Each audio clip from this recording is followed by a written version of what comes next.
আমাৰ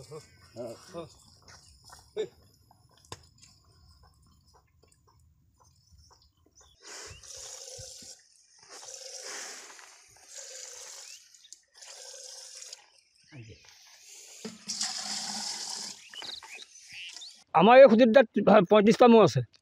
35টা ম'হৰ ভিতৰত আমাৰ 6জনীয়া ক্ষীৰতী আছে। 6জনী ক্ষীৰতী বা আমাৰ 30 লিটাৰ 40 লিটাৰ গাখীৰ পাওঁ। পাই পেলাই আমি টেকেলি ভৰাওঁ।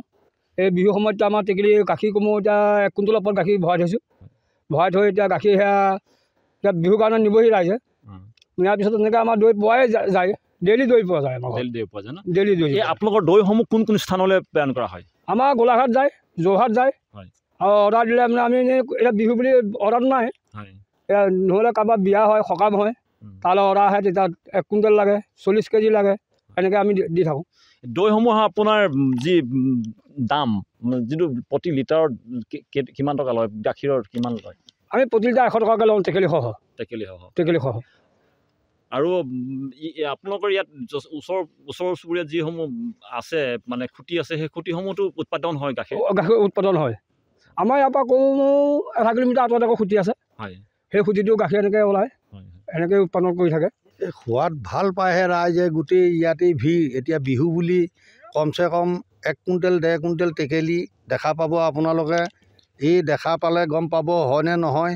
এই ৰাইজেই খাই গাঁৱৰ দেৰগাঁও ধৰি, যোৰহাট ধৰি, গোলাঘাট ধৰি বহুত জেগাত চাপ্লাই যায়। কাৰোবাক লাগে 10 লিটাৰ, কাৰোবাক লাগে 20 লিটাৰ, কাৰোবাক লাগে ধৰি লওক 2 লিটাৰ। তেনেধৰণেই জীৱিকাৰ উৎপাদন কৰি এই কৃষকে খাই আছে, সেইটোকেই আমি জানো।